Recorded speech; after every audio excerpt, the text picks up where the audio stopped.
Krunchy. Stays crunchy. And milk.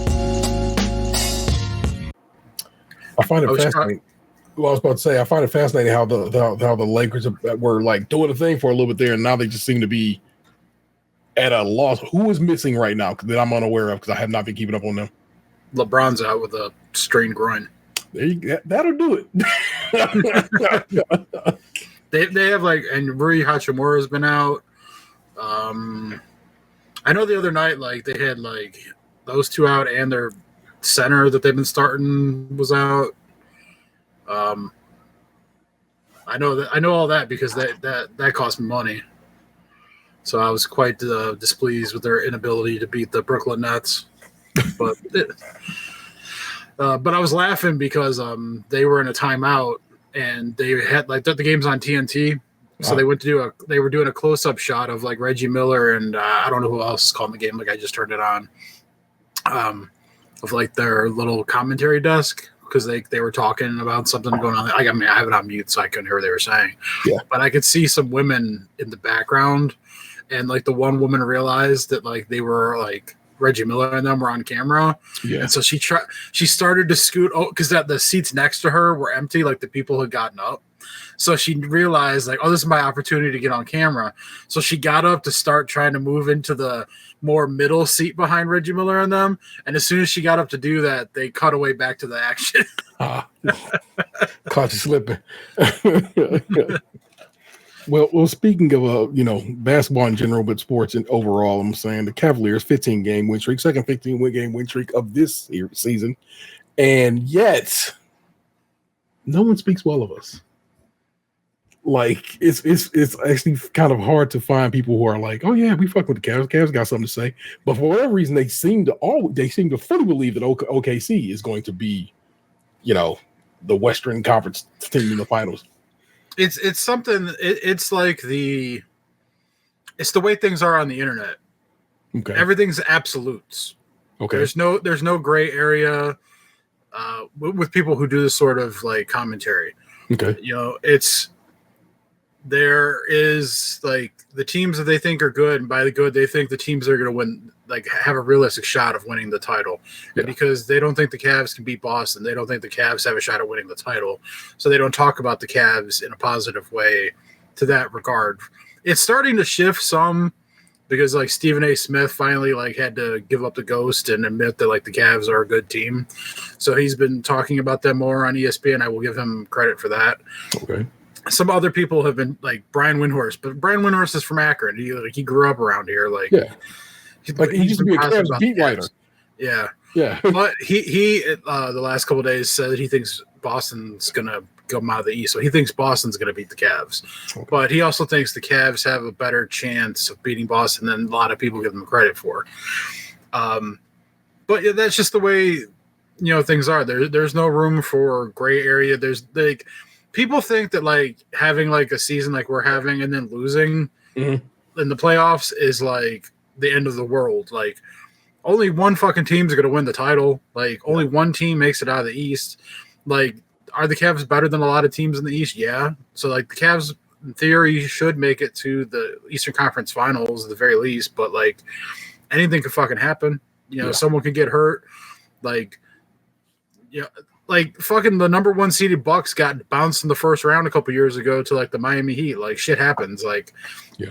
Now I think it would be very bad if the Cavs end up losing the first round to like someone from the play-in tournament. Don't get me wrong, but like some people like Boston's been fucking doing this for years now. Like Jason Tatum and Jaylen Brown have been going deep in the playoffs every year for like the last like 7 years. This Cavs team's only been together, like they've had 2 playoff runs. The first one, they got embarrassed. They were in over their head.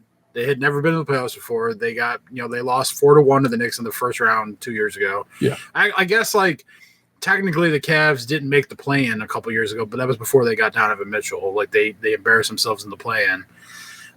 So that was their first real taste of playoff basketball. Then they actually get into the playoffs and they weren't ready. Yeah. Then last year, they were more prepared, but like they had injuries hit them.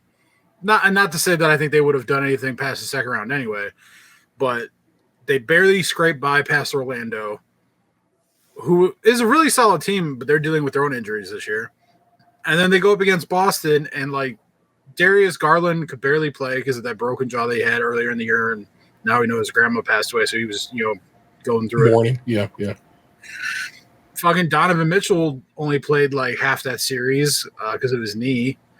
So like it was really like Evan Mobley, who like didn't even know how to play offensive basketball, going out there and trying to figure it out, in front of the world on the fly with like nobody around him. Like no one was shooting well. Like Evan Mobley's putting up 40 because he had no choice. Now this year, like I think they give Boston more of a fight, but like I've said that like I don't think Evan Mobley is consistent enough yet to be you can reliably expect that kind of performance out of him at this point. Like I think you can get a game or two, but like I don't know like if he'll be able to do it enough for them to actually win a series. At least not yet. Like when I said I mean not yet. Like maybe I think this is like their last year of like I think Boston will win. But I think like going into next year, I think next year would be the year where I would think like, okay, the Cavs are ready. Okay. Forgive me. I feel like I sound echoey. How do I sound to you? But like I told you, you're like sometimes you're robot. So that's fascinating. I feel like I said, I'm hearing my own self echo, and I wonder what I can do about that. Does that do anything better? Not really. Can't call it, but I'll have Vanessa check and make sure we're sounding good. You sound fine, sweetheart. Fair enough. Well, all right. She said it sounds fine, so I'm going to believe it sounds fine. It just sounds weird to me in my ears, which is quite possible. What's I going to say? All I keep hearing is like, Evan Mobley going to be Defensive Player of the Year. And I'm like, really? Because they say now that Wemby's out and blah blah blah. I'm like, okay, so you're talking about you're saying we have a Defensive Player of the Year. Some people are saying we have a Defensive Player of the Year, whereas you're saying he can't compete in a playoff series. No, what I'm saying is offensively, he's not. Offensively, I don't think like he can be reliably counted on to give you 25 a night. Okay. With like, there are times when he goes out there and you watch the dude play, and he'll dribble, drive to the hoop and fucking finish with the left hand, cross people over, like do spin hook shots, and you're like, holy shit, this guy is going to be insane. And then there are times where like he's dribbling the ball, he gets stonewalled by the defender because he weighs like 80 pounds soaking wet, he can't get past him, then he fucking dribbles the ball off his foot, or like he just fucking like because he's only been doing this shit for like this season, really. Like he had little like bits and pieces over the last couple of years, but he was mostly just like a fucking layup machine. He was never really asked to shoot outside of like 3 feet. So now like they're asking him to bring the ball up the court and initiate offense and actually like make moves and think with the ball. And like he has nights where like, and a lot of it is the competition, but like the playoffs, they let shit go. Like people are going to be banging on him and hitting him and shit. Yeah. And like when that happens now in the regular season, he's like a deer learning to walk. Like it's like Bambi falling on the ice. Like he fumbles around, he loses the ball. Sometimes he's going to fucking do something incredible and it's going to make you go, man, what if he did this every time? But I think in the playoffs right now, for where he's at in his development, I think more often than not, he's going to be fucking falling on his face, dribbling the ball off his foot and, bricking threes. Like he had a stretch there where he was just banging threes. And now he's like 1 for 5 a game. Mm-hmm. Fascinating. So, and it's like, it's that kind of analysis that makes me which is why I think people are kind of like, man, like it's impressive what they're doing, but they don't respect what we are. What I'm doing, and not to toot my own horn necessarily, is like why I respect a lot of sports like reporters that go on national TV and have to talk about like teams that they grew up rooting for or played on or whatever in an objective manner. Yeah. Like the ones that can pull it off. Some just can't pull it off, and it's hard to take them seriously sometimes, because even though like they have a deep understanding of the game, yeah, probably way deeper than I will ever have from them being so close to it.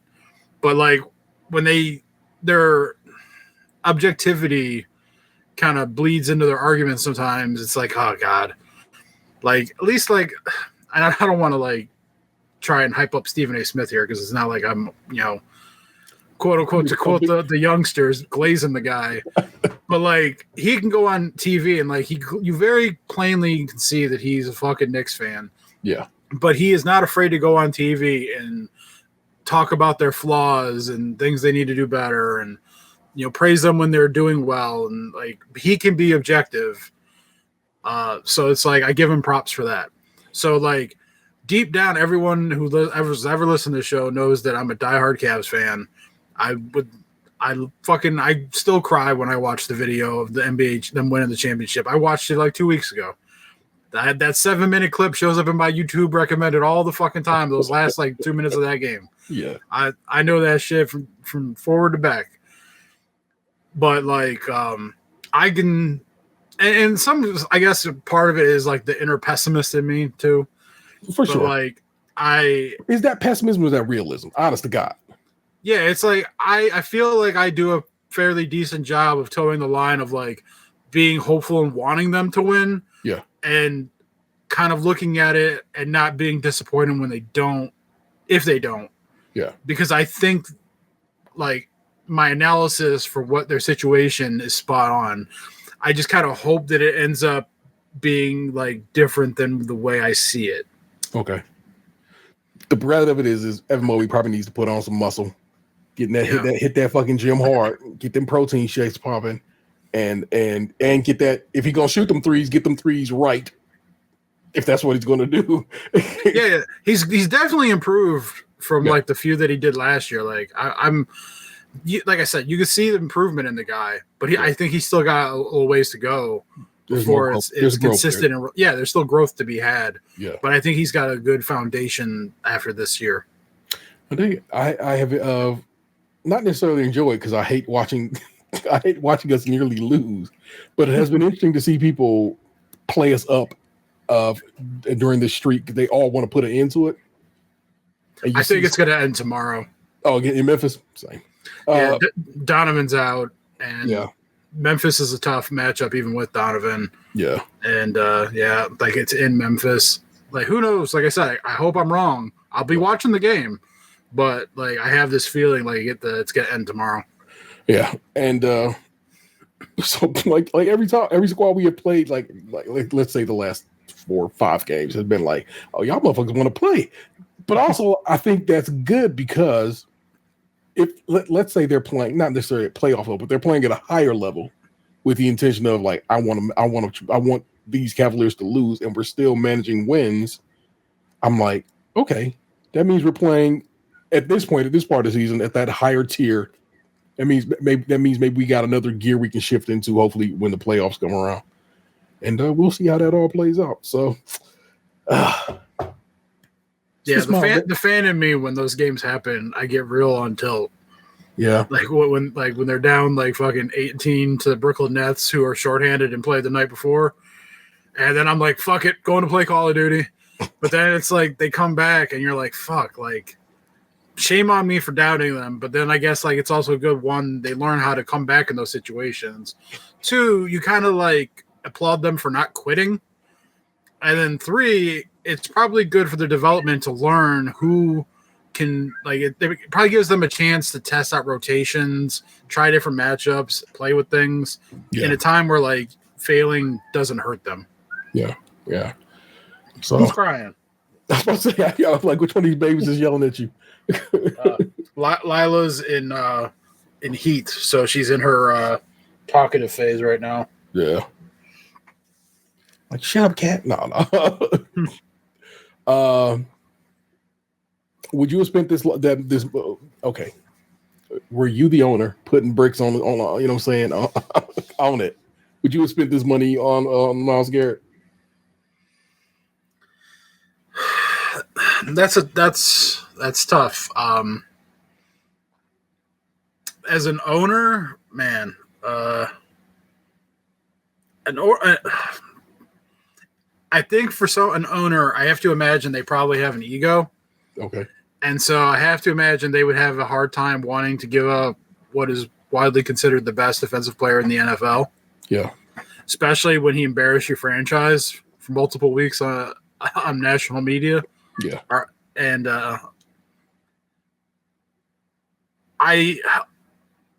as a fan, I very much want to watch him play football. Yeah. However, the objectivity in me realizes that he's 29 years old, pushing 30 this year. Yeah. The Browns aren't going to win shit anytime soon because they don't even have a quarterback.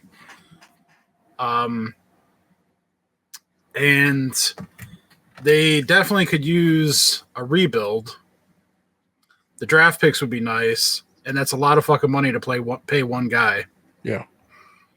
So they probably should have traded him, but it ain't my money. Fair. Look, happy to have him. Happy to call him a Cleveland Brown. May he retire here one day and so forth and so on. Great, but you're right. It's like, nah, bro. We're not going to be. We'll be no worse on the defensive side of the ball. You know what I'm saying?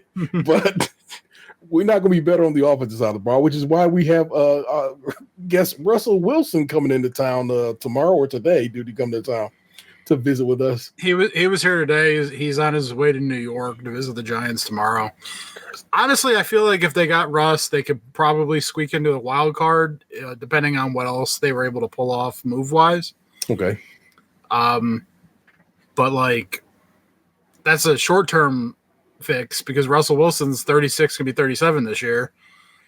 So then it's like you're still kind of like playing the quarterback carousel to a degree. Now, like maybe they take Shedeur Sanders in the draft because it sounds like they're not going to be able to get Cam Ward unless they decide to trade a bunch of picks to the Titans from the number 1 pick. So like you have Kenny Pickett. If you get Russell Wilson, and then like you still need a developmental guy. There's talk of them maybe like trading up for Jackson Dart, who would be a project QB. So you could like trade up from the 33rd pick into the middle of the first round somehow, maybe, and try to scoop him up, and that'd be your project. But you know, then you're waiting on him, and you're hoping and praying, and so it's like the Browns are kind of like. Browning. They're browning right now, like making bad personnel. Like it's hard to come to terms with the fact that like you probably should have given up a Hall of Fame caliber player for draft capital because the Browns have been so bad for so long that like people don't want to fucking rebuild. Yeah, and like you're basically admitting you're rebuilding at that point if you do that. And you know it's hard to watch like your guy go be good for somebody else. Yeah. But also like there's an article that came out today that basically says that like he's late to like everything and he skipped shit that he's not supposed to skip. And so they kind of made him sound like an asshole. See, I never trust write-ups like that because if I feel like they do it to like shit on people. Like they like some other player recently was getting like was catching some shit like that. And I'm like, this seems like y'all are writing this this seems like y'all got somebody on the inside, meaning doing this with intentionality to fucking like shit on this dude. It's like, ain't no way you coming out of the pocket with all this, and I'm like, oh yo, he don't do what he's supposed to do. I'm like, he doing something because he's great, like generationally great. So maybe he don't need to show up where you need him to show up to at the time you need him to show up to. If otherwise he's doing all right. Practice. We talking practice, you know what I'm saying? So I can't call it with that. But like you said, it's like, bruh, again, when we get to the news, I will talk about it. But I cannot believe that these fuckers have the audacity to want a new stadium. I just can't. But also, did you see? You know, they do the end of the year grades basically for the players. Actually, do the Players Association puts it out. Yeah, the NFL Player Association report card. And our facility's got an F minus, maybe it might be the lowest score possible. It was us, and I think it was somebody else. An F minus. Yeah, it was definitely an F. So, but So it's like, I'm like, I get it. But also, it's like, I never think of a 20-year-old structure as any kind of thing old because we have buildings in this town that are 100 plus years old. So I'm like, 20 years old, that ain't shit. You can update that. But well, yeah, but I mean, like, you know, I go into that hall to watch the fucking Charge play basketball, and like that shit's like it's an old building. yeah, Just like you don't go in there expecting like modern amenities and shit, but like with a football stadium, our shit's super fucking basic. And like I'm like, as far as like a Browns attendance, I'm a fair weather fan. I watch that shit at home on TV. But the times that I have gone to games, it sucks. It's cold as fuck in there, especially like when like I've gotten into this argument with my buddy, and he actually has been using fucking AI for his arguments lately. Jesus Christ. And he pulled up an AI thing the other day where it was talking about like, because one of my arguments to him has been like the weather being a factor in why I want a dome stadium. And he had the AI look up like all the bad Browns games that were affected by like weather over like the last so many years. Mm-hmm. And it was like 3 of the top 5 I was fucking at when like I barely go to games. So I guess it's like easy to see why my opinion's been skewed on the topic.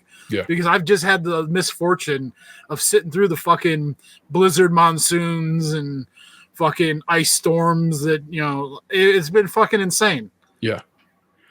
I just feel like they hadn't earned it. I get it, the desire. I understand the desire. I understand the need. I'll throw quotes around that need. They've done nothing to deserve it. Little to nothing. I'll allow a space for maybe there's a sprinkling or something. They've barely done shit worthy like of that since they came back. But yet the fucking stadium still sells out every year. Yeah. People still show up. People still tailgate. It's not necessarily about wins and losses. Sometimes it's just about appreciating what you have. And if, you know, they feel like, I know that there are some people who don't want a new stadium because they don't want prices to go up and fans to be, you know, priced out, and they feel like their little fucking rinky-dink stadium down on the water is their tradition, and, you know, the muni lot this and all that. And like, I get that. And like, I feel like that's important to those people that it's important to. But there's also like people who don't give a shit about any of that stuff who still go to games. And, you know, like, it's going to be a battle for funding, and we'll see who wins. Well, there you go, y'all. Cleveland sports. I just want to talk. I love talking to Dan about it because, again, he has a perspective that is accurate in most situations, but also realistic. We ain't just kissing nobody. We ain't glazing over here, children. Let me spit some flows and we'll get into it. I'm actually not going to spit. I'm going to read them because they're real good lyrics. They touch my heart a little bit, and I want to just clearly state them as opposed to trying to rap them. Life of the party. What happened? Giannis just got fouled, and he like stared down the dude like, motherfucker, like I would swing on you right now if I could. Life of the party. Kanye West, Andre 3000 off of Donda 20 from 2021. This is a 3 Stacks verse. Hey, Miss Donda, you run into my mama, please tell her I said say something. I'm starting to believe ain't no such thing as heaven's trumpets. No after over, this is it done. If there's a heaven, you would think they'd let you speak to your son. Maybe she has in the form of a baby's laugh. I heard passing by in a stroller reminding me, hey, keep rolling. I don't know. Maybe she has with the prick of a blade of grass I've been laying on way too long, got me itchy. Got up and roamed a little more. Miss Donda, you see my mama, tell her I'm lost. You see, she'd always light a cigarette. We talk, I would cough, exaggerating a little bit so she'd get the point. Trying to get her to stop smoking. I would leave and fire up a joint till I quit. Started back up again 20 years later. All that time, y'all thought a nigga was high. Thought I was crazy. My mom, she ain't cut no corners. Got me back on track. I don't miss her overstepping, but I do miss her showing 7 civilian life shit. Miss Donda, you see my mama whisper her this. The real reason I was geeked to go to church, must confess, when y'all grown ups will be in Bible study, the girl helping me with my homework, her and I were so pure and so spirit spinning and dirty, so on and so on and so on. We hope that no one heard us. And to this day, I think her mama knew, but let us explore. Miss Donna, you see my father, please ask him why he never married. Always smiled, but was happy inside. Always smiled, but was he happy inside? Because I carried my mother's name, did he carry shame with him? I'm sure she did it out of spite. 'Twas her decision at birth. Shit, she probably was hurt. Ah, poor baby. Two young people with different views. A lot for a young lady. No coincidence they both passed away from heart conditions. There's a dissonance at play. Dad and mom do hard division. 3,000. Poster child for being raised by their mothers. I'm supposed to smile if God knew that I would be troubled. Keeps me around for what I don't know. But I do know that it's crucial that we do so pronto. I don't know how much long, though. Welcome to its episodes 567, and we're not Peterbilt. I'm your host, Internet Terror 713, joined by other host, the eBay Emperor himself. It's Lunchbox 2099. Nothing but net. Oh my gosh, y'all. Standard show fair this week. Box don't know. Well, maybe Box knows now because I'm saying maybe it popped up in his feed, but episode 566 was recorded in Norfolk, Virginia with my mama and my big sister this past Saturday. It's up right now on your feeds. I even made a video for it, though there is no video for it. So that's what that episode is, and that's why now we're at 567. Can confirm, I had no idea. That's how it is. But here we are back live on Twitch and YouTube doing the damn thing. You could be in the chat now like my lady is. That's her. Like, you can't see her, but I can see her that she was in the chat. I had to ask her to make sure the sound was sounding. But you know what it is. I got a couple of news stories for you. We're both going to tell you some stories of our lives, and we'll do some the assholes talk entertainment. We'll leave. It's relatively simplistic. We do it every week, mostly, and it's a good time to be had. I am not feeling 100%. You might hear it in my throat, my snoot. My apologies if that doesn't sound glorious, but hey, tis what it is. Your first story, both stories are of this week. I pulled from Cleveland.com, which is basically the plain dealer. This first one is Ohio lawmakers to drop DeWine's sin taxes hike from budget plan, add $600 million in Browns stadium bonds. This was Jeremy Pelzer on the byline. Columbus, Ohio state lawmakers are preparing to dump Governor Mike DeWine's proposed tax increases on cigarettes, marijuana, and sports gambling from the state's budget bill in the next couple of weeks, according to a key lawmaker. In addition, the Ohio House Finance Committee will likely soon add language to the massive budget legislation to authorize $600 million in state-backed bonds to help pay for a new $2.4 billion Cleveland Browns stadium in suburban Brook Park, according to the Finance Committee Chair Brian Stewart, a Pickwick County Republican. Both moves would be major blows to DeWine's budget plans, which sought to double the state's 20% tax on sports betting. Wow, companies to help fund stadium projects for sports teams like the Browns. Oh, see, that is smart. Well, of course, it's smart, and of course, they're not going to do it because it's smart. DeWine, a Republican who also sought tax hikes on recreational marijuana and cigarettes to pay for, respectively, a $1,000 per child income tax credit and funding for things like police training in local jails. The removal of DeWine's tax proposals, Stewart said, reflect unease amongst House Republicans who hold almost 2/3 of House seats with raising taxes. Stewart said the tax increases are set to be removed by the House Finance Committee either next week or an initial round of budget bill changes, or in 2 weeks when the committee makes additional revisions. Stewart and other House leaders say they hope to pass the budget bill by mid-April, after which it goes to the Senate for additional changes. Stewart's comments come a day after DeWine touted his stadium funding plan and child tax credit in his annual State of the State address. The plain dealer /Cleveland.com has reached out to DeWine's spokesman for comment.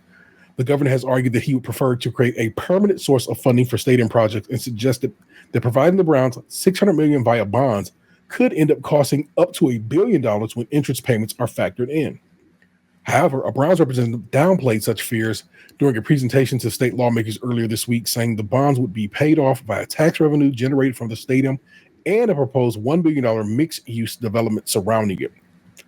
The Browns' projections show the revenue would cover the cost of the bonds plus add money to state coffers. The team also has offered to set aside $38 million, which would grow with interest over time, that could be tapped into if projected tax revenues aren't able to cover bond costs. DeWine's budget plans unveiled last month also proposed doubling the state's tax on recreational marijuana up to 20%, to 20% up from 10% rate Ohio voters approved in 2023. The governor would use the money raised from the tax increase for things like police training, improvement to local jails, and moving driver's education programs from the private sector back to high school. That is a thing that should be. The fact that we don't have driver's ed in our schools is weird. The Ohio Senate passed legislation last month to do a major change to the Senate's recreational marijuana law, but as written, neither that bill nor recently introduced marijuana reform bill in the House would touch the current 10% tax rate. A third provision in DeWine's budget would nearly double the state's cigarette tax from $1.60 per pack now to $3.10 per pack. The state tax on vaping products would also rise by the same proportion. Those tax increases would be used to cover the nearly $1 billion price tag of a state income tax credit of $1,000 per child for parents of kids age 6 and younger, which comes with certain income eligibility limits. So basically, I feel like the state has basically said that fuck that Modell law that this state passed, mind you. We're going to let these people build this stadium in Brook Park, and we're going to fucking fund it. So there you go. That's how you know the Browns will be definitely moving to Brook Park when it's all said and done. Ugh. I mean, it's basically a given. True indeed. But hey. This other story is Molly Walsh on the byline. 6 Ohio companies named world's most ethical in 2025. And I thought that was pretty dope. And I like to, wrap up on a good news story and not a sad news story. 6 Ohio-based companies have been named the 2025 world's most ethical companies list, underscoring the state's commitment to ethical business practices across various industries. The annual list, curated by Ethisphere, a Phoenix-based organization that focuses on the advancing ethical business standards, recognized 136 organizations from 19 countries and 44 industries this year. The honorees are celebrated for their dedication to integrity, governance, and robust compliance programs. 11 companies on this year's list are being recognized for the first time. There are also 6 companies, Aflac, Ecolab, International Paper, Kale Corporation, Milliken & Co., and PepsiCo, that have been recognized 19 times every year since the inception of the world's most ethical companies in 2007. To be considered, companies must provide at least 240 different proof points on practices that support robust ethics and compliance, governance, a culture of ethics, environmental and social impact, and initiatives that support a strong value chain. Erica Salmon Byrne, Chief Strategy Officer and Executive Chair at Ethisphere, thanked the companies honored this year for their work. Congratulations to this year's class of honorees. These organizations understand the strong ethics is good business. Integrity-driven companies outperform financially, create talent-rich work environments, and build trust, she said. The Ohio companies featured in the 2025 list are Eaton Corporation, a power management corporation headquartered in Cleveland. Eaton has been recognized as one of the most ethical companies by Ethisphere 14 times. The Timken Company, based in North Canton, Timken specializes in engineering bearings and industrial motion products. This marks their 14th recognition on the list. Lincoln Electric, a Cleveland-based leader in welding equipment and solutions, Lincoln Electric has earned its 7th recognition this year. The Goodyear Tire and Rubber Co., headquartered in Akron, Goodyear, a global tire manufacturer, has been honored for the 2nd time. Fifth Third Bank, with significant operations in Ohio and headquartered in Cincinnati, Fifth Third Bank has been recognized 5 times prior to this year, highlighted in dedication to ethical banking practices. I don't think about Fifth Third to tell me to the contrary, but okay. And J.M. Smucker Co., based in Oroville, this food manufacturer known for brands like Smucker's and Jif, has been acknowledged for the 9th time. They also are, I think they own Alpo. J.M. Smucker's Co., go look up what they do. It's a lot. Respect that they are an Ohio-based company. And it's dope that these companies are doing good work. I'm not going to lie to you. Go read into Fifth Third's. Go read up on Fifth Third. I'll just say that. Now leave it right there on the table. So I'm gonna be real with you. Maybe what they mean is different than what I mean. Shop turkeys. I just realized I was looking at the other. I'm sorry, y'all. I managed to once again keep everything on that side of the screen. So I was over here looking over here that whole time instead of down the barrel. My apologies. I need to move this over here. So at least Am of the Asshole will be done right. But for now, hold on, I got to pull up the video window so I can click on it. It's Box's time to shine. And we hand the reins of the show over to him for... I hope it's like the Wonder Years where like you got me like playing in the front yard by a white picket fence, and then like me looking lovingly into like my crush's eyes as I kiss for the first time, and then all of a sudden I'm getting on a boat to war. And then, I thought it would involve books in some way, story time, but damn. Yeah, I mean, I guess reading Rainbow works too.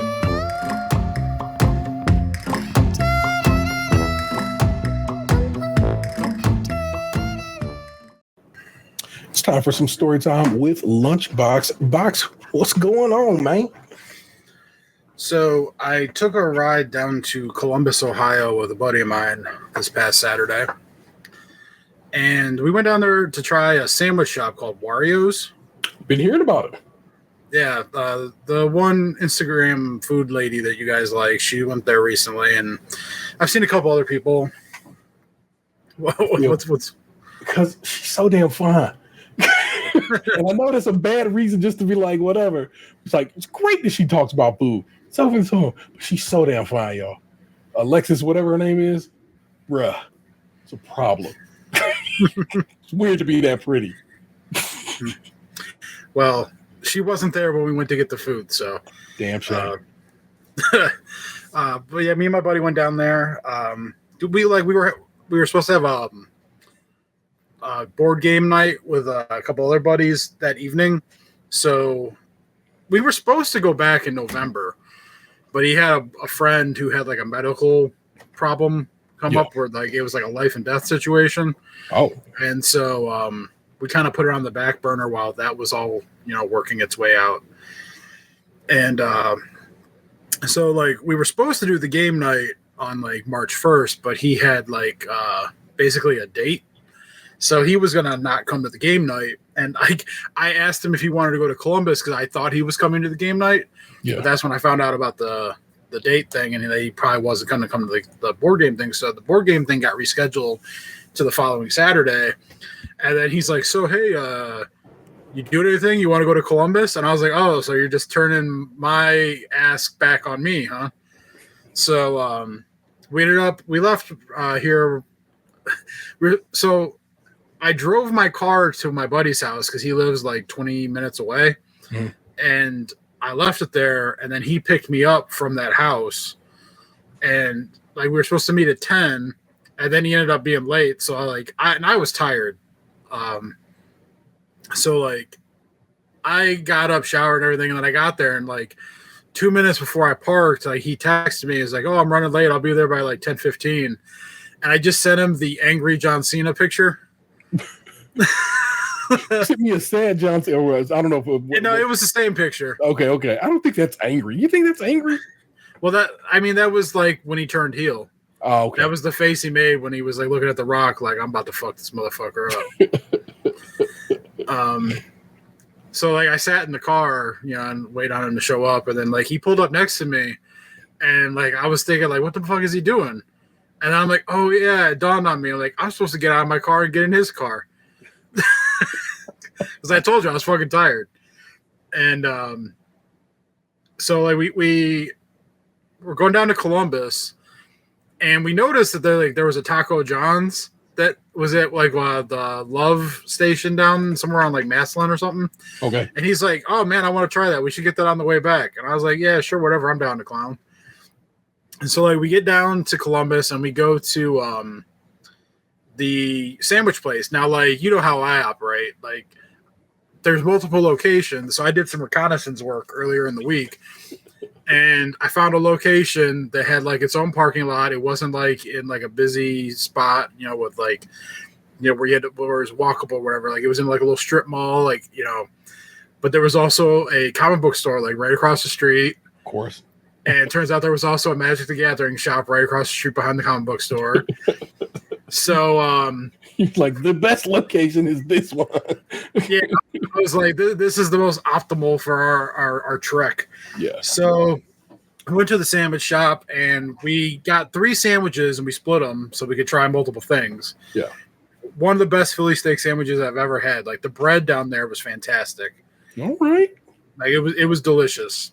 They had we got the chicken Caesar cutlet, which was weird because it also had like a red sauce on it, like a tomato-based sauce, which didn't make any fucking sense. Yeah. It was almost like they mixed like a chicken Caesar salad and a cutlet with a Caesar salad. Yeah, it was weird. It was still good, but it was not what I was expecting. Yeah. And then we got like some chicken sandwich. I forget what it was called, but it had like a pesto on it and some sort of cheese and stuff. It was okay, but like I would never get it again if I given the option. Like, do you appreciate pesto normally? I do, but like I didn't like the contrast of hot to cold on that sandwich. I felt like the cold was overpowering the hot. Yeah. It just felt like it was like a cold sandwich that was supposed to be hot and crispy. So I didn't like the mouthfeel of it. And then I ordered like a side of their like smashed potatoes. They do like little like fingerlings. Yeah. And they kind of smash them and cover them in like a Parmesan and shit. And then they give you like a garlic aioli sauce to dip them in. Fantastic. I ended up bringing like, because we ordered 3 sandwiches. Like we thought there was going to be like sizing options. Yeah. But no, it was 3 fucking full sandwiches. Oh shit. And so we each ate a sandwich and a half, like, because we split all 3 of them. Yeah. And then, so it's like by the time we got to the fingerlings, like, there was no way. So I ate a couple of them so that I could say I ate them fresh. But then I brought them home and I ate them for like next day for like breakfast. So we went over to the comic book store after this, and I think I've talked about this one before on the show, but there's like 3 comic books that like I personally have wanted for my collection that I've never bothered to get, you know, for one reason or another, price, timing, anything like that. And so like my buddy is like, we're walking around in there, and I wasn't really expecting to get anything. But like we're walking around and he pulls this off the fucking wall and tells me that if I don't buy it, he's going to. Yeah. And clearly I bought it because it's in my hand. So this was one of the 3 comic books that I've wanted for my personal collection for a very long time. I don't know. Like I didn't look up the price on eBay. I probably should have. So I don't know if like I got a good deal or not, but the book looks like, and I haven't taken it out and like gone through it, but like the cover's in fantastic fucking shape. Yeah. Like I'm actually very impressed with the quality of it. And to like not get too far ahead, we ended up going to another comic book store later on in the afternoon, and they had this comic book there graded. It was like a 9.8 or something like that. Yeah. $1,500. Jesus Christ. 10 times what I paid for this ungraded one. Let's see. Amazing Spider-Man 252. I must have turned off completed recently. Sold. So depending on the grade, it's about right. It's about what it's worth. Okay. So I paid about market value depending on quality, and like I said, this appears to be in fantastic quality. Like honestly, I think it's in gradable quality. I should probably look into doing that. And I'm not just saying that. Like I'll show you the next time you're over here, like how nice this fucking book looks. So I got that, and then we walked to the back of the building where there was a game store. Yeah. You know, Magic the Gathering, board games, like that kind of stuff. And I actually think I've been there one time. Like, whatever year in the NFL draft, Andrew Luck and Robert Griffin the Jr., Robert Griffin the third, were going to be like the top 2 picks. Yeah. That was the year that I was at this place, because I remember going there. Like, we stopped there so that like my buddy could pick something up from someone. I think we were going to like a tournament the next day or in Columbus or something, and somebody had some cards there that he needed to borrow. So like I remember we parked in the parking lot. I remember it being like a shitty parking lot. I remember having to walk up some stairs to get inside there. Yeah. And then I kind of vaguely remembered how it looked on the inside, but like we weren't there very long. But I remember throughout the whole thing, we were having a conversation on if the Browns should try and trade up to get one of those quarterbacks. Yeah. So that's why I remember when I was there, because that was the conversation that was going on in the car. So like we walked in there, and I one of the things that I've been trying to get back into my Magic collection was dual lands. Yeah. And I ended up dropping some money on a tropical island there. So the one thing that I told myself when we went on the trip was that like if we went to a shop and they had a dual land, it wasn't insane, I would buy it. Like that was gonna be like my one splurge for the trip was a dual land. Yeah. And so clearly I already had splurged on the comic book. Then the dual land came, and the dual land was almost 3 times that comic book. Wow. So I was like already at that point over $500 deep into expenses for personal items on this trip that like in my mind, like that's all right, I'm done, you know? Yeah. So then like we ended up going to another comic book store, and he's been like on the hunt for the first 100 X-Men comics. Okay. And so like I'm sorry, at the first comic book store we went to, he actually bought the first Iron Man comic. They had it like it was like really rough shape. But he ended up buying it for like $200. So now he owns Iron Man #1, like the first Iron Man. The one he's in that big silver bulky suit. Something like that, yeah. Like the book was in rough fucking shape. Like one of the staples was out and shit was like, yeah. But like shit like that, it's like I explained it, like the way we talked about it was like, very rarely are you going to find these things to begin with. Very rarely are they going to be in like good shape. If they're in good shape, they're going to be way out of your price range. That you'll feel comfortable paying. And I'm like, and sometimes in this, I think in the comic book game, you just want to get like if you even care about like the condition, just get one in your collection, and you could always swap out. You could always get an upgrade. You could always trade. Like just getting one in the collection to mark it off that you have one is important when you're trying to complete a goal. Yeah. And it's like with these dual lands, like I plan on playing with these things. And so like they don't necessarily need to be in the best condition. I don't want things that look like someone wiped their ass with them and then they're all fucking cut up and scratched and torn and shit. But like if they got some, roughness around the edges and the backs are a little scuffed up, like I don't care. Like, and maybe at some point, like, once I get like an entire set, maybe I'll, work on upgrades, or I'll have extras or something. Like it's a long-term project I'm working on. Dual lands are fucking expensive. Yeah. And so like, it's like what I've tried to explain to my dad is I can only do so much. I only have so much income to do so much with it. So, at certain times, because my dad's always like, oh, you should get crypto and buy gold and silver and this and that and the other. I'm like, I don't know how much fucking money you think I make, dude, but like I'm a one income household. So it's like I can only do one thing at a time, or I could do multiple things to a small degree. Yeah. And so we are at this other comic book store, and I thought my day was over, whatever. I'm walking around. I'm just looking at the figures. He's asking them about like, do they have any old X-Men's? And then he has a friend, I guess, who's like collects like the first like 100 or 50 Fantastic Four, some shit like that. And so he was asking them if they had any of that stuff. And then they had signs all over the store that like they were having like a sale on action figures were like 25% off today, and these things were 10% off this, that, and the other. And I think it was one of those things where like they typically mark the shit up higher, and then they're putting them on sale, and they're still making profit on the product, but like now they're trying to get it out the door because it's been sitting for a while. Yeah.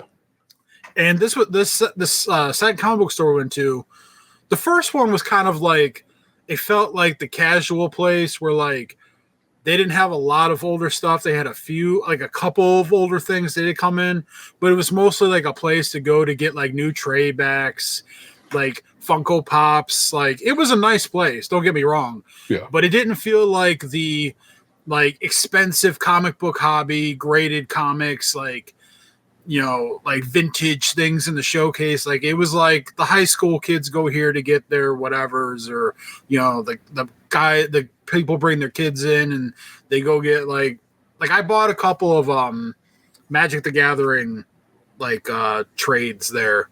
Okay. Like so like they were paperbacks, because the paperbacks, like, they were all encompassing and they were the same price as getting the hardbacks that were like broken up into 3 series. So I was like, I'll pay $25 for the whole thing rather than $75 for the whole fucking thing. So I bought those there with that first comic book, you know. So we're at the second place, and then he was talking to them about the sale that they were having on the graded stuff in the case, and then I noticed this. The OG 300. Yeah, Yep. It's a fucking classic book. This was the most wanted one for me in my collection. And I almost bought it in Atlanta, Georgia a couple of years ago. Yeah. It was like $700, and I ended up not doing it. And I have a friend who bought a comic book collection about 16 months ago. Yeah. Someone had passed away, and he was there to kind of like buy like their pinball machines and stuff. Yeah. And the next of kin ended up like liquidating the comic book collection to my buddy too. Yeah. For like $200 or something like that. Wow. And in that collection was Spider-Man 300, and my buddy talked about selling it to me like for, you know, like half of what it was worth. But like he was talking about getting some stuff graded, and he was gonna like sell some stuff at the flea market stuff. Like he had a lot of stuff in there. Like he definitely like came out ahead on what he paid for the collection, because I helped him go through it the one night. It was we'd gone to like the Browns Bears game like that day, and then we ended up going back to his house, grabbed Chipotle, and watched Sunday Night Football, and I helped him like look up comics on eBay. So this has been like 16 months ago though, and I haven't heard squat about that. Probably a few reasons for that that I won't get into on the show here. Fair. But I was like, I'm at the point where I was just like, all right, it's been 16 months and I haven't heard anything about this. Can I really trust that this is still going to happen? Yeah. Like it very well could have, but this opportunity was staring me right in the face. Yeah. Bird in the hand. Yeah, all their graded comics in their case were 10% off. Okay. And this was half of what it cost in Atlanta, and it was a grade 8. Yeah. So it was $390, 10% off. So it was like, you know, $353 or whatever plus tax. Yeah. So I think in the after tax and everything, I paid like $370 something. Okay. So, you know, I was perfectly comfortable doing that. Yeah. Now there's only one more book that I want for my collection in this, and it's Secret Wars 8. First appearance of the Black Symbiote. Okay. And they had that graded in the case too, but it was like $700. And I was like, I spent too much money today. I can't at this point. How much Secret Wars 8 was going for it?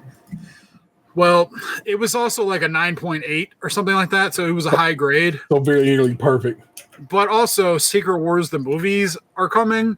Yeah. So I think there's that like, you know, that Secret War movie markup that's currently taking place. Yeah.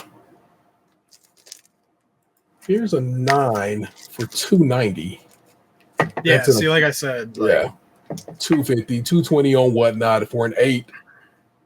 So, yeah. That's what's up. So that's not just possible, bloody likely sooner than later for you. Yeah. Like, I mean, at this point, it's like I'm 2/3 of the way there. Yeah. You know, at some point I will get the third one, and then like in my mind, like I'm good. Like I was gonna ask, what do you do when you catch a white whale? Like you just like, there you go, I did it. Well, I mean, like these were important to me because they go in my Venom collection. Yeah. It's like it's the first appearance. It's the first cover of Black Suit Spider-Man. It's the first appearance of Venom in the comics. Yeah. And then the Secret Wars is the first appearance of the Black Symbiote. Yeah. So like those for me are like my 3 key books for my Venom fandom. Yeah. I'm sure things came down the line, but like to me, that's my Venom. I know that there's like Flash Thompson Venom, and there's like I know the Venom thing continues, but like Eddie Brock, like Todd McFarlane, this era, that's my Venom. Yeah. So I at some point will get that comic book. Like, you know, I'm at the point in my life now where financially I'm able to do that kind of thing, but I still have that, like, I have that regret. I had this exact conversation with my buddy in the car after we were on our way back home, and I was like holding all this in my lap in the bags and everything, and I told him I'm like I feel guilty for buying these things. And where's that come from? It's because like I know what the world is like as far as like the way things are trending financially. I know we're in a downturn. Yeah. Things are about to get worse than a lot of people realize. Like, I've known that was coming for a while. Yeah.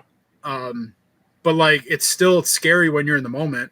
Yeah. I'm like, you know, like if I lost my job tomorrow, I could survive for a while. Yeah. But like I don't know what I want to do going forward. Like, I'm going to be 40 this year. Like, how easy would it be for me to find another job, you know, that I would be comfortable doing or would be a good situation? How quickly, you know? Yeah. It's like, I know that like I'm doing okay right now, but that could always change. And so like splurging hundreds of dollars on a whim on comic books that are just going to sit on these shelves to my left and right isn't necessarily a fine financial situation. It's just a want. It's not a need, you know? And so it's like I struggle sometimes with the needs versus the wants. I don't do wants all the time. Yeah. So like I don't feel like I'm abusive about it, but I still feel guilty when I do it. Like I've got my 40th birthday this year. I've talked about like planning to trip to Chicago and everything. I know I still have to put money aside for that, like for travel, hotel, activities and shit. And so like I'm thinking about that going forward. Like, you know, that because like September will be here before I fucking know it. Yeah. You know, time flies. Like I'm going to need new tires on my car here in the springtime. Like I can definitely tell that my tires don't grip as well as they did prior. And like, you know, they ran the little tire test on my shit at the end of October. That's November, December, January, February. Now we're in March. That's almost 5 more months of tire wear. Granted, I don't drive every day and I don't drive very far very often. So it's like I haven't put a ton more wear on them since then. But still, that's 5 more months of wear on those tires that like they were getting kind of close to being needed to be changed out in October. Yeah. I have to take my cats to be spayed next month. Yeah. I have deposits on them, but I still got to pay the rest of that shit. Like, and not to put too much out there, but I have tickets to Disturbed that I finally got last week that me and my buddies have been talking about. I have tickets that I had bought a little bit ago to go to see Shane Gillis next month. Okay. I bought tickets to go see Miss Pat in May last week, and I bought tickets to go see Louis C.K. in August last week. So I've got – oh, and I'm going to the Cavs – no, yeah, spoiler, 2 weeks from now I won't be here for the show. I have to go to the Cavs game.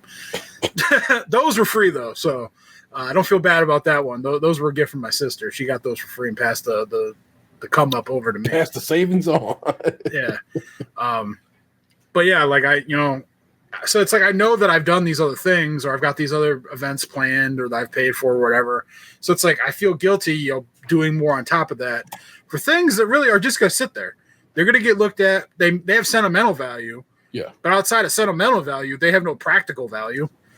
So I get where you're coming from. I hear you as loud as you're saying it. I just think you work so hard and have worked so hard for so long. Just a couple of treats every now and again is so certainly okay. I know, especially to you where you're like, oh my God, these dark times are about to come. I'm like, this is the time. Then you got to get your rainbows in while you can, and because sooner or later you may not be able to. So why not? Yeah, yeah. Like, I realized, you know, a week and a half ago, I was having a conversation about the economy with my buddies. Yeah. And it dawned on me that, like, I built my emergency fund during COVID. Yeah. And that like was done with COVID prices in mind. Yeah. And the world has changed in the last 5 years. Things are more expensive. I was like, shit, like I need to increase my emergency fund to reciprocate what's been happening in the world. So I started trickling more money into my emergency fund. I've put more money on my mortgage. Like right now, I am 6.5 years ahead of schedule on paying my house off. Yeah, we talked about that recently. Yeah. Yeah, like literally after I made my payment a couple weeks ago, I have based on if I stopped making extra payments and just did the normal payment for the duration of the mortgage, I've 15 years, 4 months left. Yeah. I'm supposed to be at 21 years, 10 months based on the timeline of when I started paying to now. Yeah. So I'm 6 years and 6 months ahead of schedule. My goal is to get this motherfucker paid off as fast as possible. Because honestly, if I paid off my house and my mortgage was gone, if I lost my job, I wouldn't care as much. Yeah. I'd figure it out. Yeah. It would suck. And like, obviously I'd still have to eat and utilities have to be paid and I'd have property taxes and HOI. Like expenses don't go away, but not having to worry about paying a mortgage and having the roof over my head taken away would make losing my job a lot more of a manageable situation than if I were to lose it like right now. Yeah. You can absorb that blow a little cleaner. Yeah, for sure. Yeah. Well, hey, the world is, and literally it's our fault. Not our fault because nigga, but it is our fault quite literally, as in the United States of America's fault that we are in the current state we are in. And so it is what it is. And so I just I don't know, man. I'm hopeful. I try to remain peaceful about it, and just it is what it is, baby. I can't make it no better, and I'm trying, and I hope it don't get no worse. But we'll see. As my government looms shutdown this weekend. Yeah, I didn't even know that was happening, and then I got an email today at work where it was like talking about like what might happen if the government shuts down. Yeah. I was like, oh shit. Yeah. Talking about this again, huh? Like I'm like, how could the government shut down? Like, didn't they get rid of everybody? Isn't the budget clear now? What are you doing? Though I don't normally try to delve this deep into it. It is because one party has always said the government is useless, and they want to prove it by fucking up everything that has worked before this whole time. I'm not saying the government is great, but the government has worked pretty just well, you know what I'm saying? And now they're like, fuck it, burn it all to the goddamn ground, and you'll see what we've been saying this whole time is right. The government is trash. And it's like, it's not trash. You're making it trash with intention. And you're doing shit, like I said, unnecessary. There's unnecessary cruelty built into it. It's like, not only am I going to make it fucking terrible, I'm going to make it terrible for the less of you, the least of you. And I'm just like, you sons of fucking bitches. But it's what you voted for. And you got it, baby. Love it. Love that for you. Fuck all y'all. Anyway, I'm excited that you went and one, just had a good time, ate some good food, got some dope shit. This is a win. This is all wins to me. You know what I'm saying? I just realized I should clarify for the record. We did stop at that rest stop with the Taco Johns, but both of us were so fucking uncomfortably full from eating earlier in the day that we neglected to get Taco Johns. It was wise. It was a wise. See, that smart decisions right there. Like, you know what? Good to know you're there, Taco John. Maybe next time, big baby, but not this time. Man, we stopped there to like use the bathroom and so he can get some gas, and I needed some water and stuff. Yeah. So I bought a bottle of Gatorade water. You know, we have electrolytes in it, and I got a Fairlife protein shake. Yeah. Because they had like a strawberry, and like I wanted to try the strawberry. I didn't know because I get the chocolate from Sam's Club, Yeah. And so I'm thinking, oh, strawberry chocolate, it'll be like similar, and like it is technically, but like I heard it too. I don't know what it was, but I heard it. I think the kittens are going a little like stir crazy. I think one of them's in the laundry room behind the wall here doing something. But anyway, sorry. I bought the strawberry muscle milk thinking like, oh, it'll be like the same as the chocolate one. Yeah. And like it had less protein in it and it was like almost twice the calories. And I'm like, what the fuck? And I didn't look at the thing until we were already driving away. Yeah. Not that like I would have went back in and be like, I want my money back. But yeah. So like I guess like they treat it more like Nesquik, where like the strawberry one has like 7 less grams of protein in it, and they use cane sugar to sweeten it, whereas like the chocolate one has 30 grams of protein, and they just use like cocoa powder, so they don't like pump it full of a bunch of sugar. They use like stevia and shit. Yeah. So that's why it was like tastier but like less nutritious.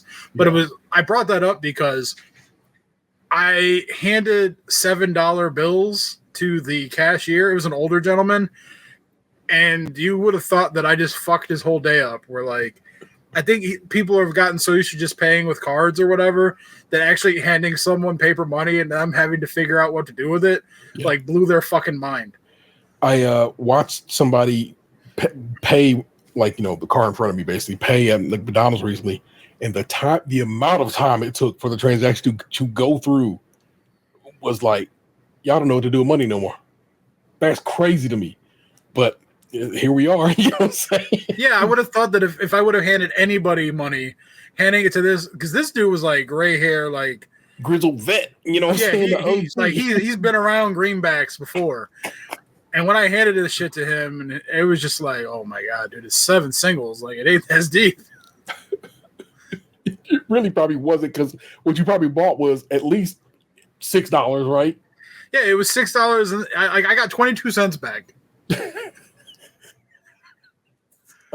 And like usually gas station attendants back in my day, they were, because I've worked as a clerk at a gas station before. It was only like 3 months, but I did it. You were appreciative when someone brought in singles, because usually people would pay with 20s and they would suck away all your change. Yeah. So getting 7 singles was like a godsend. So I was thinking, oh man, I'm doing this man a solid here, getting him some change. But oh my God, it was like I broke the fucking universe. Like, sir, what is this? That's money. We used it. We can still use it to pay for things. Yeah, it's the fake paper that's backed by money that precious metals that don't really exist, because we just continue to print so much of it. I'll say we ain't been on the gold whatever standard for a very long time. So it's the paper backed by the Ponzi scheme run by the government. Can't call it, man. Can't call it. Well, thank you for sharing that with us, Box. Good to hear that you had a good time and did some things, man. Your boy, I slid out. Now, look, if you listen to the last week's episode, you pretty much heard the story, because I had to tell the story because it was kind of like part of the story. But I can tell Box this, and maybe this is a different variation on the thing. My sister told me my mom was coming to visit her for a week, so my mom was going to be down there for like X amount of time, and I was like, shit, I ain't seen my mom in a while, or my sister for that matter. And I was like, we could probably slide out, get down there, kick it for a day, 2, you know what I'm saying, and come back without much anything. So I wrap boots under. I'm like, hey, man, I'll be real with you. I got this and this to pay and so forth and so on. But if you can help, and I mean, by help, I mean gas, food, I mean, you got to do the work. We can slide out to Virginia, go visit your grandma. And he was hyped at first. He's like, not that he got less hype, but he was hyped. He's like, oh, hell yeah, I'm down. And I'll bring my lady and so forth and so on. His lady ended up having to work, so she couldn't come. But he was excited to do it. And I was like, all right, dope. Then let's do it. And so we slid out, drove down to Virginia, and I got to visit with my sister and my mom. It was lovely. And it was a surprise. They didn't know I was coming. And in fact, my sister didn't. So my mom calls me in the blue and just rapping to me, and she asked me, and this is not. She's like, "Oh, what you doing?" Oh, I'm like, "Oh, we just driving." Where you driving to? And I'm like, "What the fuck kind of question is that, Mama?" Like, that seemed real suspicious that you asked me that right now. Who the fuck done rat on your boy? Who done told on me? But I had to just catch my chill. It was like, Oh, we just out here, you know. Well, what's that? And so she just caught a vibe. I don't know. And so she's like, "Oh, your sister ain't here. She's over here at her friend's house, a dog sitting, and she's watching somebody's dogs for her." So I'm like, oh, "Okay." So then I'm like, "Well, I can call my sister now. If my sister ain't gonna be there, because basically my mama was like, oh, your sister ain't here, ain't gonna be here for a little bit." I'm like, "Let me call her and give her a heads up." I'm like, "Girl, we about 2 hours out from your house." She's like, "What?" And I'm like, yeah, it's gonna be dope. You know what I'm saying? We come to kick it with y'all. And she's like, "Oh my gosh," she's like excited now. But I'm like, by the time we get there, because traffic is terrible through all of Virginia, because Virginians can't drive, and or Xander liked the way they drive. He said they just drive like NASCAR. You got to just shake and bake. And I'm like, I'm just not trying to drive like that. These people drive like fools. And so we get there a little bit after 9. And so it's late-ish for my mama. And I'm knocking on my sister's door. And my mama was scared to answer the door because she knows by herself, like, who the hell coming into this door this hour, basically? Why are you knocking like the police? And but she opens the door and it's me. And you know me. Hey, it's me, baby. And she's like, she's so surprised. She's like, oh my God. And then she just starts bawling. Ugly crying, bro. It was crazy. Because she hadn't seen me, and it was just such a wonderful time. So she gets to see her grandbabies, and like such a, and it's like, oh man, that's gravy. And I'm hugging her, and I'm holding her, and I'm loving her, but she crying so hard about chest.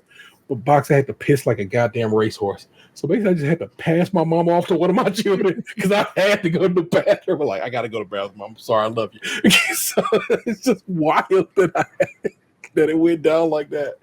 But yeah, man, I got to visit my mom for a couple of days, which was lovely. Just sitting with my mom, kicking with her and so forth. And we walk in and she watches some soap opera. It's a new black soap opera, y'all. It's literally it's almost an entire black cast. And I'm watching it with her, and I'm like, Mama, look at these people's hair. Look at these people's makeup. This is terrible. And she's like, oh, you right. But she goes, it's terrible, but it's like good and terrible. So I'm watching this damn soap opera with my mom. So I'm like, all right, hold on. Let me give you some. Let me. But I'm like, oh, I gotta watch Severance. I need to be, caught up on Severance. So I put on Severance and I try to watch it.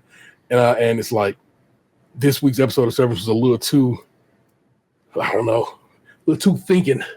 So I was like that. I know I didn't absorb that episode as much as I should have, but I was like, my mom saw that Ted Lasso was on there. She goes, I heard of Ted Lasso. I go, oh, Ted Lasso?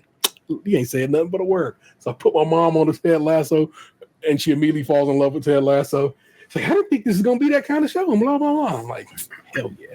Love that for her. I love that for anybody who falls in love with Ted Lasso because it's that good a show. So that was just fun and just so forth, man. I don't know, man. It's just nice to see her.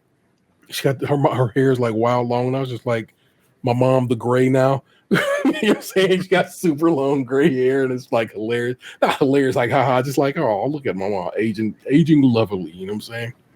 And it was very, very nice, man. It was very cool to get out and go kick it down there. I used Apple Maps for the first time to get me on a long journey. I used Apple Maps around the way, but I used it for a long journey, and it ended up taking me a different route down, same normal route coming back up, which of course I get to share the tale of us driving the first time we as a team drove to DC. And I explained to my kids, and my kids are like, yeah, that makes perfect sense. And I'm like, that's why y'all my kids. Because telling that story to anybody else, they like, y'all are crazy. Like, what was y'all doing? We're going to drive to at that. So the story, in case you're newer to the game. It was our second anniversary, right? I think so. Second, third anniversary of the show. It was early. Yeah. We were going to drive to our second or third most listened to area, because at the time we were on Audacity. No, that's not right. Audible? Nope, that's not right. Libsyn. And Libsyn broke down the data in a way that said your second and or third most listeners come from this part of the world. In this case, it was Hagerstown, Maryland, which is basically we almost if we had to think about it, it's probably where their server sat at. And that was basically covered the DC metro areas. Basically, our DC listenership came from Hagerstown, Maryland. And so the theory was, let's go to our third and or second, I can't remember, most listened to for our second and or third anniversary. And so as we got closer to Hagerstown, we was like, oh, DC is only 75 miles off the road. We can do that, right? And so as I explained it to the kids, they're like, oh yeah, yes. I'm like, that's why y'all my babies. Cause y'all understand, y'all see the vision. And so that was just fun sharing that tale with the kiddos. And that was a rough ride home though. It was I feel like that was when we learned it's overnights. It has to be. For long journeys, we cannot fuck around and try to just round it and come back around. We're too old for. We had gotten to a point where we was like, it's too old for this shit. It's tiresome. It takes it out of you. And from that moment for whenever we take trips, they are at least one night and possibly 2-3. So that was when we learned that as a team, like, nah, bro, we grown now, and grown means getting a hotel and kicking it. So that was a lesson learned, a great time to be had. I'm always proud of that trip and hanging out. I love the pictures from that trip. I have pictures of from the Lincoln Memorial looking down the mall, a box and Anthony right next to each other. We have pictures of the Martin Luther King Memorial. It's like it's just a good part of SKiM's history but my friendship with my homeboys, and so I just love that, and I got to share that tale with my kids. What car did we take? Because I remember on the way back you stopped somewhere because you were falling asleep and I had to take over, but I don't remember what car it was. Good question, because you know what I've driven over the years. I know what you've driven over the years. Did you have the car by then?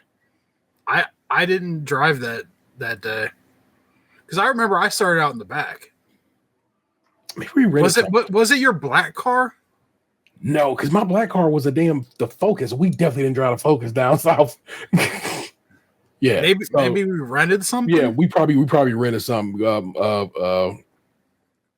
of our patrons, who was a good friend of ours, probably helped us rent a car, and that way we could ride out on that one.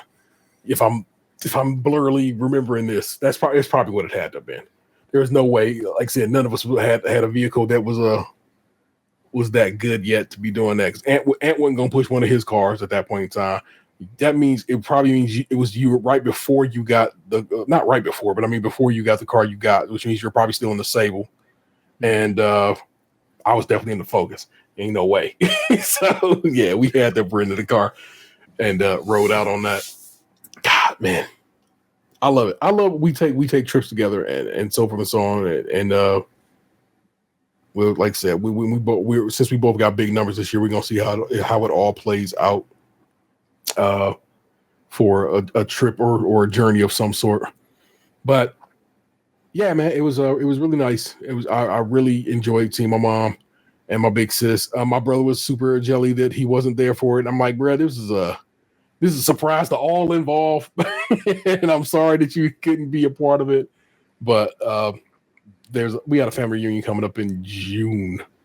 It's like the week after my kid graduates. I'm already like, bro, come on, man, y'all is really asking a lot of your mans on this one. But I'll see what I can if I can make something happen with that.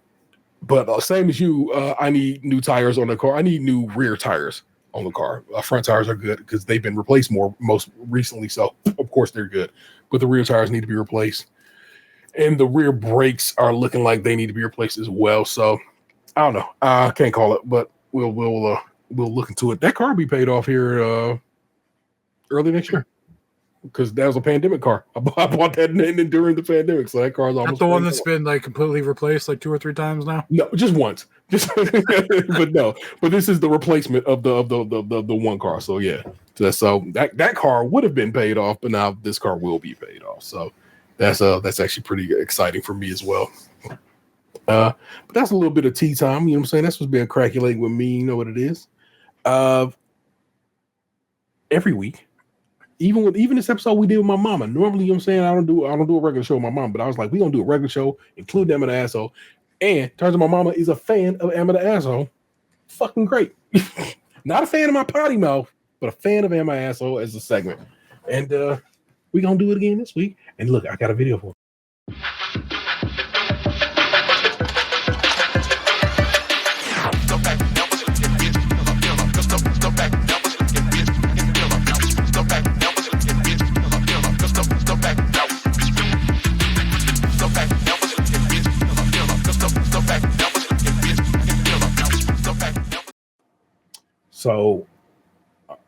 So I pulled 3 this week. This one is the one that interests me the most. I want to hear. I was like, as soon as I saw it, I was like, what do Box would think about this? So they are as follow.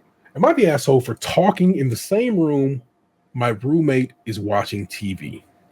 Okay. Yes, you are. Am I the asshole? My roommate's mom banged on my door when I had a guy over and said, "Shut the fuck up." Okay. Your third one. Am I the asshole for watching my best friend's favorite show after she told me all about it and then told me not to watch it? That sounds stupid as hell. Starting with that one. The look on your face just makes that worth the walk. So let's walk it. Am I the asshole for watching my best friend's favorite show after she told me all about it and then told me not to watch it? I, 20 male, want to watch my best friend's 20 female favorite show at the moment after she kept talking to me about it, and I eventually decided I want to check it out. And I told her I wanted to, and she told me not to, as she likes to keep her favorite things private to her so they feel more special and personal, and so I don't potentially criticize them. I have a long history of being a bit heavy-handed when criticizing, to be fair, but I'm a lot better now than I used to be. Because she says any criticism will ruin it for her. For a bit more context, me and my friend are pretty much each other's only friends, just because we're both fairly weird and asocial, and just don't go out and meet new people much, and both have our fair share of flaws, which we don't mind about each other, and have been friends for about 6 years.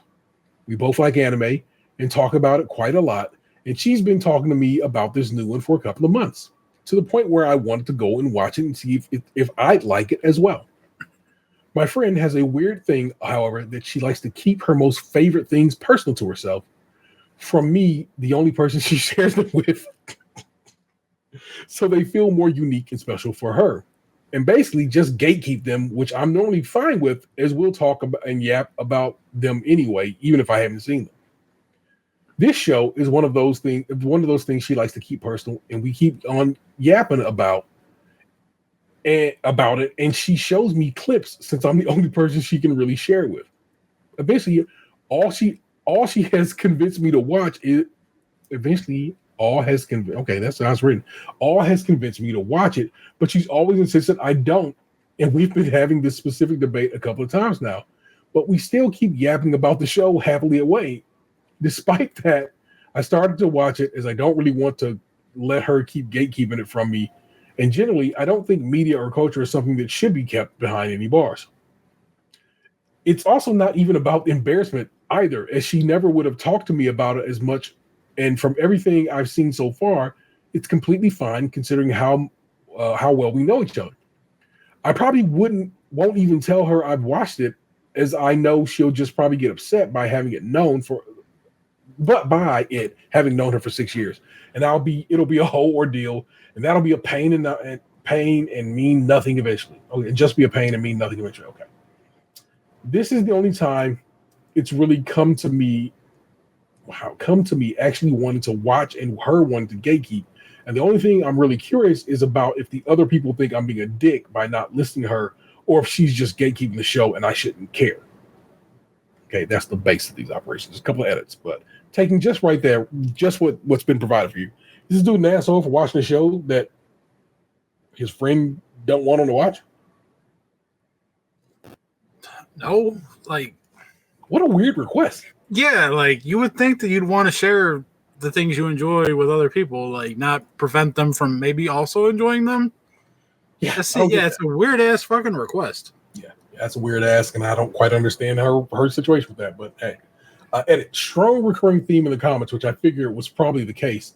I only posted because I wasn't sure if I was missing something. Again, I'm actually watching the show, and I'm not going to tell her because I CBA for the argument.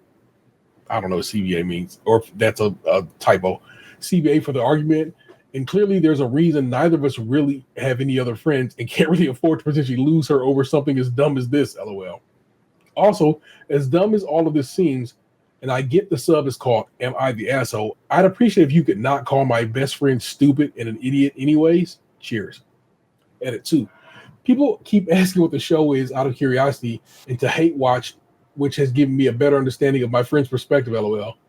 Also, my friend is chronically online, and I'm scared she finds this somehow, since I specifically don't want her to find out I'm watching it. So I'm not going to share it. And so poetically, I guess now I am the asshole, LOL, because he's not sharing the show with Reddit, who's like, what's the show? No one thinks this person's an asshole. I don't think this person's an asshole. Oh, wait a minute. Here's a glow-in-the-dark one here. I vote everyone sucks here. Given OP's apparent history of ruining shows for her, I don't think that's what he said at all, but okay. I don't think this is at all a reasonable ask, but it didn't come from nowhere. Okay, buddy. Sometimes Reddit be on some bullshit. Here's another glow-in-the-dark comment. OP admits to a long history of heavy criticism. I wouldn't want it ruined either, especially if it's something I enjoy and can actually suspend belief to enjoy and want to share with my friend. OP can watch or not watch, but don't ruin your friend's enjoyment with criticisms. You can just say it's not for you and leave it at that and enjoy their enthusiasm. Otherwise, you might have this friend much longer. Maybe they meant you might not have this friend much longer, but they did not put the not in there that was necessary. So there you go. That was a weird one. It was weird just off the rip, and I said, the look on Box's face made me chuckle. Am I the asshole? My roommate's mom banged on my door when I had a guy over and said, shut the fuck up. I, female 19, live in a college apartment with 3 other roommates. The roommate who lives right next to me, female 19, had her mom stay the weekend with her in her room. Tonight, I had a guy over. Nothing crazy happened. Around 5 a.m., we started to fool around. The mom then bangs on the door and says, can y'all shut the fuck up? Mind you, we aren't making much noise. All we're really doing is making out, no sex. Also, in the past, when I've had company, I've asked my roommate if she could hear me and my guest, and she has said that she can't hear us. So am I the asshole for having a guy over and making noise while her mom is staying over? No, I feel like the mom escalated the situation by the way she spoke to them. Yeah. But maybe the... Oh, yeah? You chiming in? My cat is very vocal on the subject.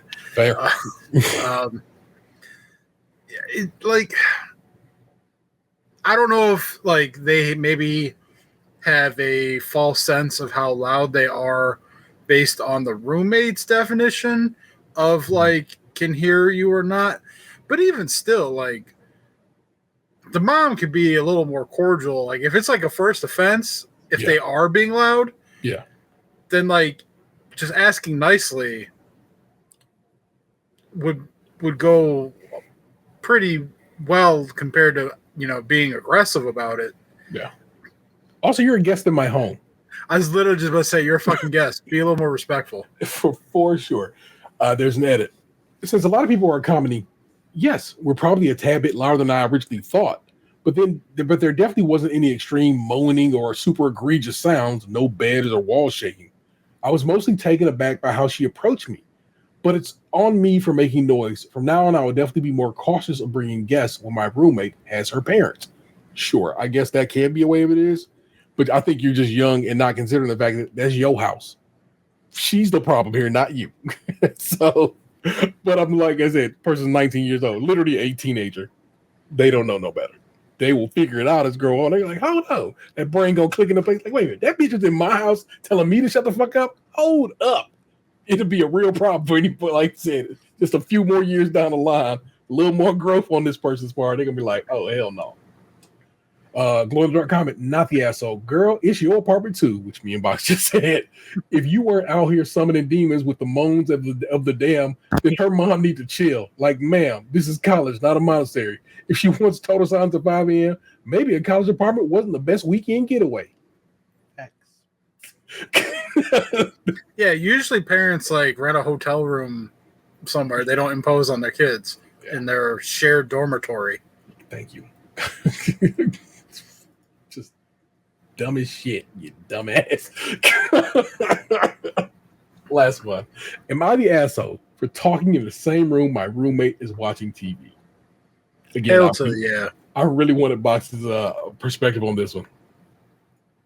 New to Reddit, but need some opinions on if I'm in the wrong. So me and my roommate got in a huge fight over this. We live together in a fairly small house that I own and rent out a room to him. See that right there. Again, I scan these. I don't give them a full read because I like to come into them just as surprised as the rest of y'all.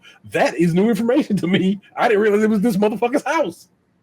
Nigga, what?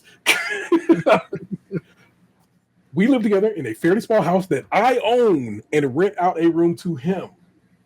He watches TV in the living room often, which is fine because I'm more of a bedroom dweller anyway. So occasionally I'll walk through the living room that is also connected to the kitchen to go to the fridge, throw something away, etc. Often when I enter a room with other people present, I will say something small to break tension. It feels kind of like an anxiety take. I just feel weird entering a room and just ignoring people. So yesterday I was building a model, and after I finished, I went to throw away the box and to get a drink. As I threw the box away, I said out loud, "Wow, that took me longer than expected." My roommate immediately paused the movie he was watching and started angrily berating me for speaking to him without telling him to pause his movie first.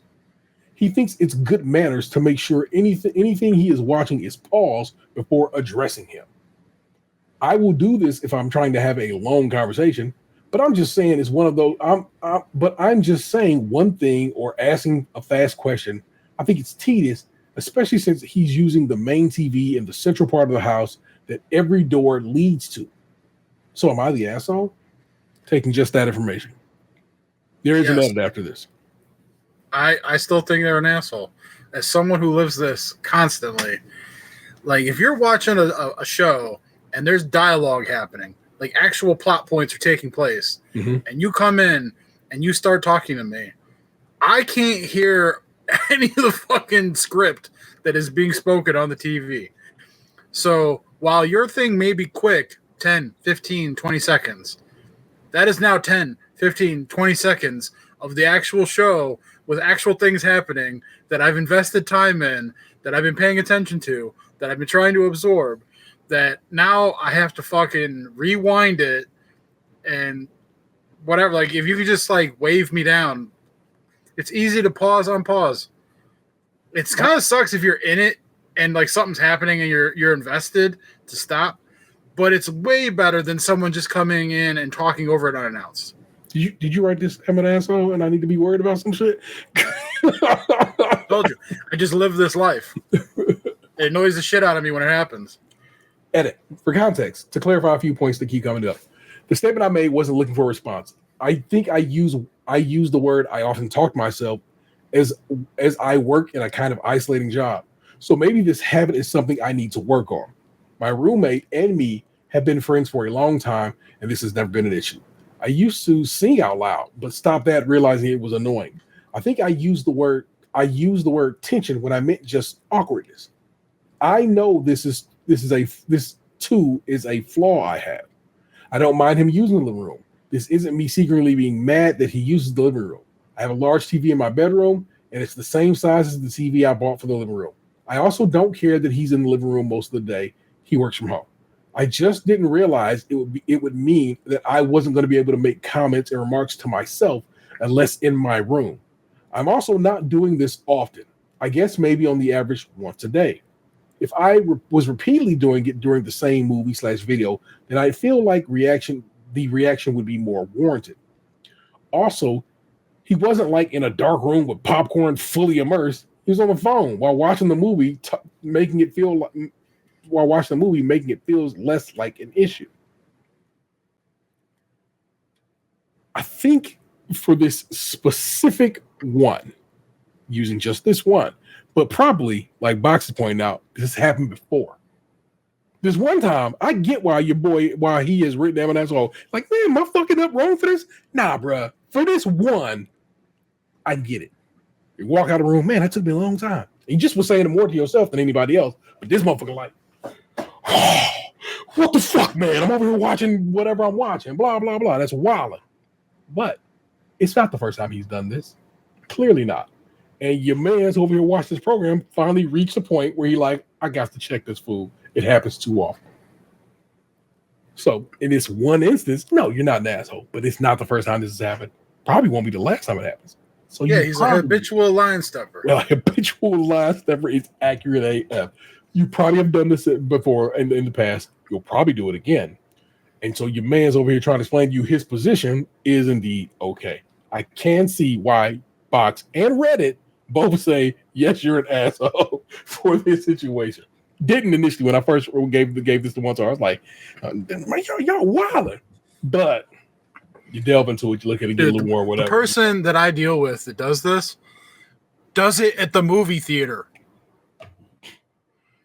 That's how egregious my situation is. No. Now, here's the funny part. Me and Vanessa, especially like I said, we recently saw Interstellar in the theater. Which, again, we talked about it on the episode I did with my mom. But we know that movie. We know we watched it. We own it. We watched it. It's the first time we've seen it in the theater, which is wild to see in Dolby Atmos. Crazy to see it. But we can lean. Is that the Matthew McConaughey movie? Yeah. I can lean over to Vanessa and be like, and just a little something in her ear because we know the movie, we've seen it, and it's her and I. That's our relationship, and that's how we promise you. Since the first time we saw a movie together, we saw Dark Knight, another Christopher Nolan movie. Our first date was Dark Knight Rises. Guess what? In that movie, her and I were still leaning over, whispering to each other about stuff in the movie on our first date. The first time I sat and watched a movie with this woman, and the fact that she was cool with that, and we were okay to kind of have a little, you know what I'm saying? Man, it's like how I knew we was gonna be right together. Because it's just a situation we got. But here's the thing. I'll be down here watching a YouTube video. And she'll come down from work. You know what I'm saying? She works different hours than I do. And she'll come down and just start talking. I'm like, God damn it, baby. So I know this too. But it's love. It's just, it's from a space of love. And it's also like just her finally being able to release the day's tension. And so it's fine. But I get it, and I hear you, and I see you, and I get it, and I understand why now. That's not the first time you did that, or the last time you're going to do that. So I get it. So peace to the gods. Sorry about that.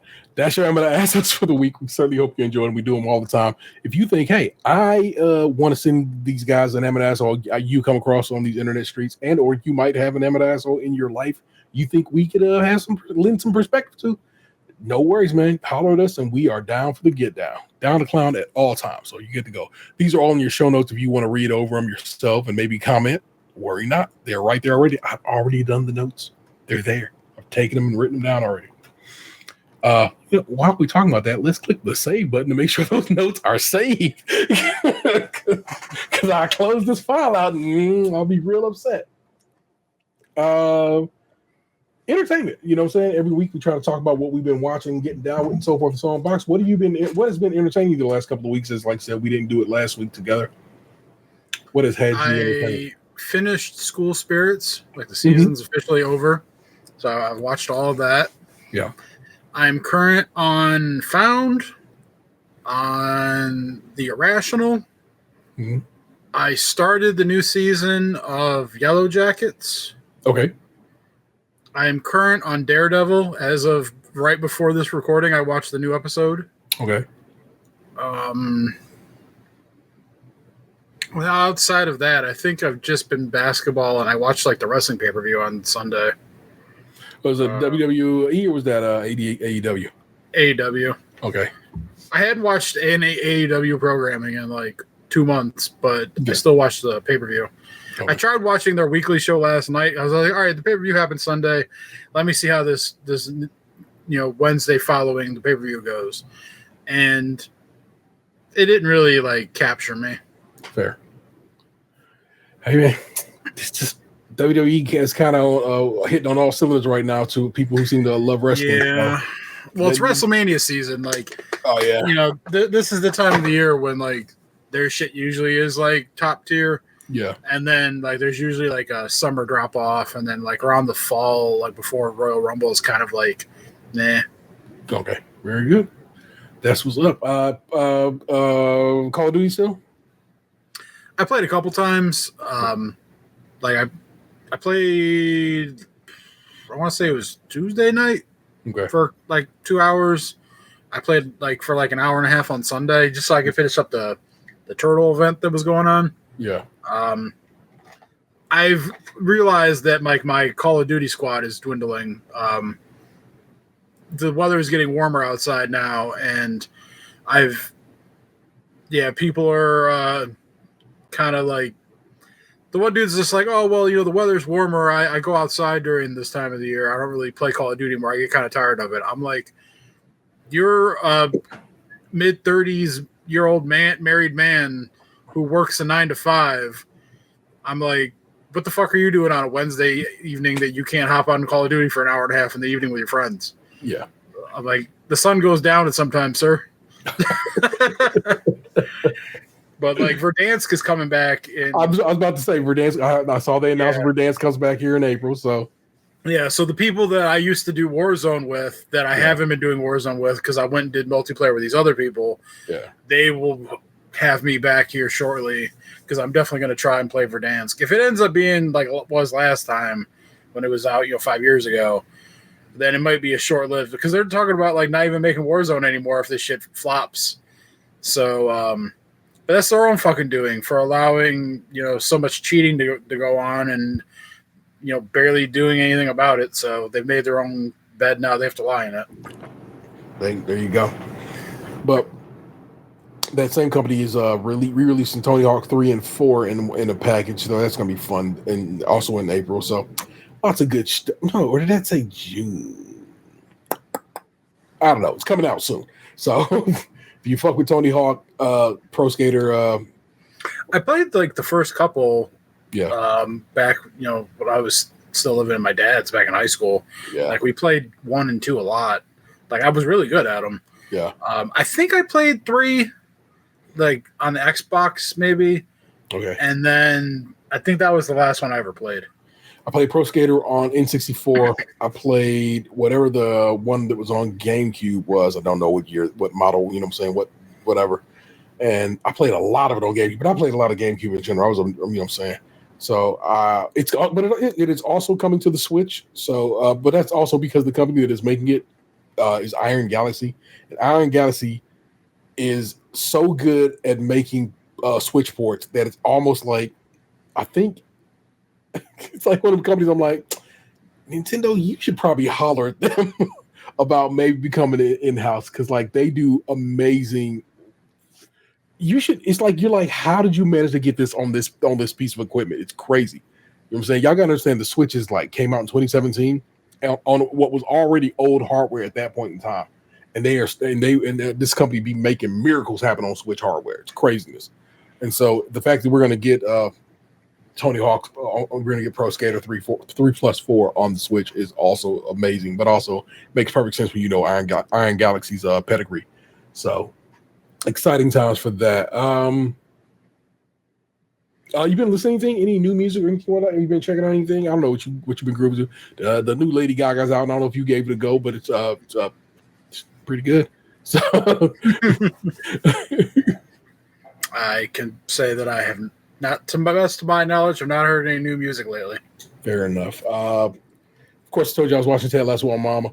I'm fully caught up on Severance. I wish they would push this episode tonight so I can maybe watch it tonight, but they have not, because this last episode was one of them it was basically like a Beard's Night Out episode of Ted Lasso. It was specifically about the one lady and only about her.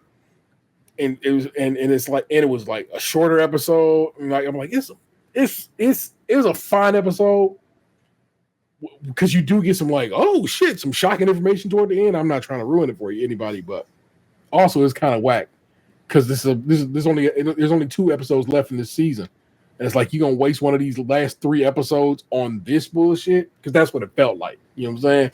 And so we'll see how that this all plays out here on this week and going into next. I